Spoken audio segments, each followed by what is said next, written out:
it's quite an honor to do that, and I don't know why can't find that medal. I got a picture of it in the books, but every time I go down, they don't have that medal.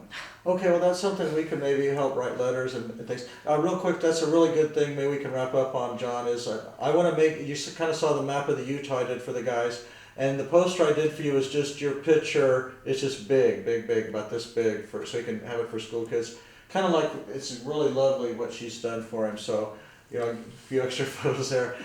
So, I want to make you a map showing your path that day on December 7th. So I'll show a zoomed in thing like of the Utah where you know your ship's about this big on the map, and then I'll show you in the water, I guess, right? You're in the ship, water up to here, that'd be like stage one, no, stop A. Then stop B is the fires are going, you jump in the water, right?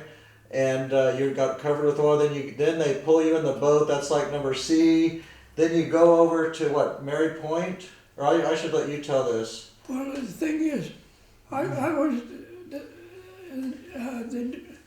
a lifeguard at the Royal Hawaiian Hotel when I was before the war, and there was a lot of Hawaiian boys that wanted that job, but none of them had a life-saving certificate.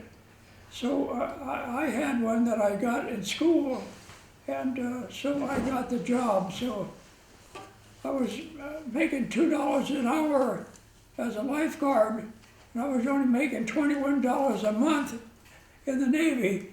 So that $2 an hour, I had more money a month making as a lifeguard than I was making $21 a month. So we were supposed to go back to the States before the war. I didn't tell you that story yet, but we had to take 50 nurses aboard ship. They had to make room for them on the battleship. So the officers' mess was made into a sleeping compartment, and we had to close all the airports and close them off so that they have privacy there, because that's where they slept. And the day before the attack, 3 battleships came into Pearl, and they were supposed to replace the West Virginia, the California, and the Tennessee. And we were supposed to go back to the States for remodeled new guns and radar. And that Saturday night, we had reveille, and we had to transfer all the nurses to one of these battleships that came in that day. And so we weren't going back to the States because the officers had sent their wives already back to the States. And their wives were not out in Hawaii at the time. We got attacked the next day, and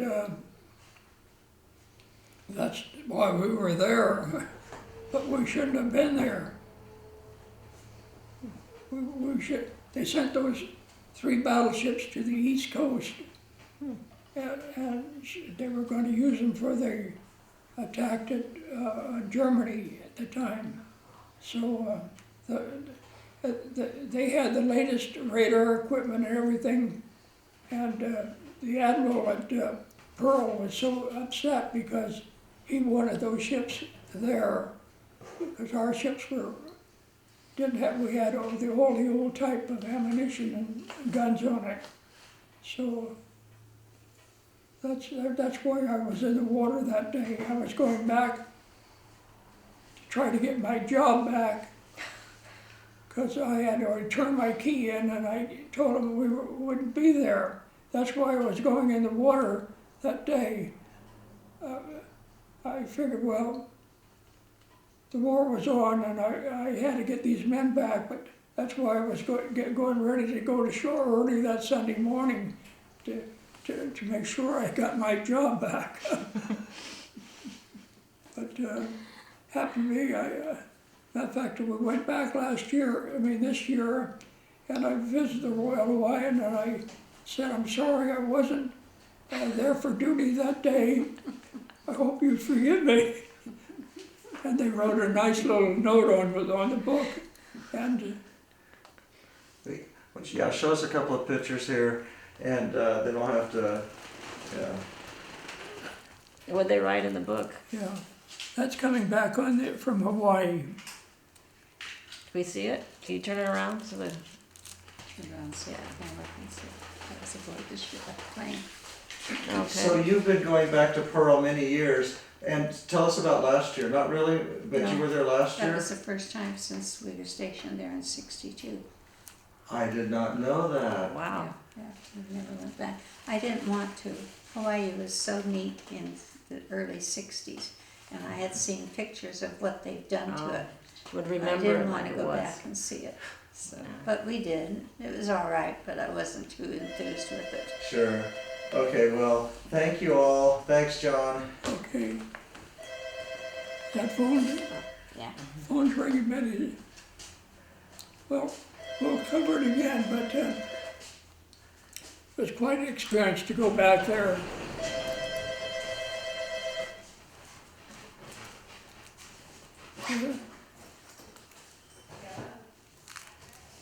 Brings back a lot of memories. But it does. Yeah, Well, especially when you guys were stationed there in the 1960s. when I was a diver there at that time as a docking officer, I put all the foundations in for this monument. Oh, can you turn it around so we can see? Yes, Oh, John. wow. Let's Denise, remind me that next time when we come back, we want to hear more about the docking of the submarines and all your different jobs like that at Pearl. That's worth a whole, half hour just talking about working at Pearl Harbor. Sure. Wow. Well, Like you say, $1 million submarines. yeah, I know. I worked for Admiral Rickover there, and he used to come by once a month, and he'd come down and meet me, and he said, "Let's go down and see my boats down there." He called them boats. He didn't call them ships. Now, these are nuclear submarines? Yeah. Oh, wow. So this is the late 1950s, 60s, or? 1960. Sure. Wow. Every time he had a new submarine, he would send it to Hawaii for a trial run. And if anything happened on it, he would get word, and then he'd send me a top secret message, what he wanted me to do to that submarine. And it better be done, because I'm coming down to see it.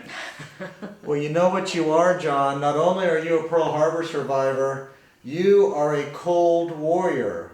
That's the Cold War with Russia and those submarines. Yeah, And the Russians, and oh man, that's a whole story about keeping those submarines going, those nuclear submarines underwater. I mean, they all had nuclear missiles on them, right?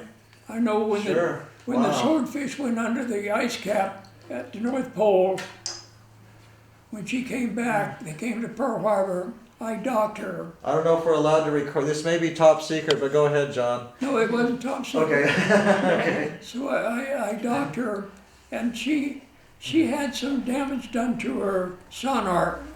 She had a big sonar on the bottom of the hull, which is down, extended 20 feet below the keel. So when I docked her, I had to put her 20 feet in the air. Whoa. He's only 4 foot from the dock. That's for the regular box, but I had to put them 20 feet in the air, and I had to put that submarine up there 20 feet high. And when the Admiral came down, he looked at that and he said, "John, how did you do that? Aren't you afraid it's going to fall off of there?" Yeah.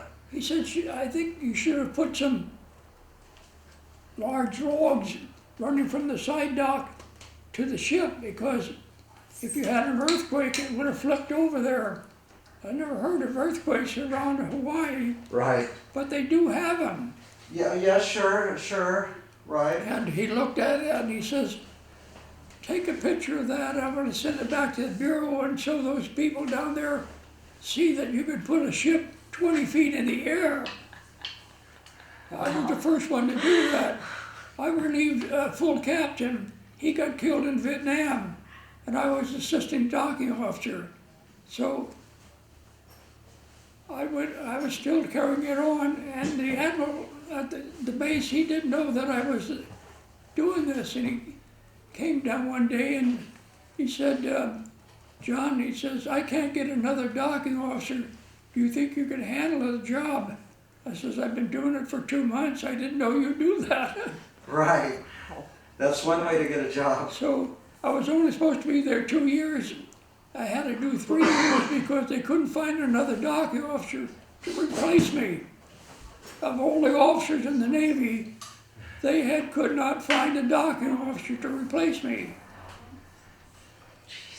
Well, that's your lucky break because you and your family got to stay at Pearl for a few years. Yeah, Is that 3 correct? years. Well, great. Yeah, that's wonderful. What a time to be in Hawaii.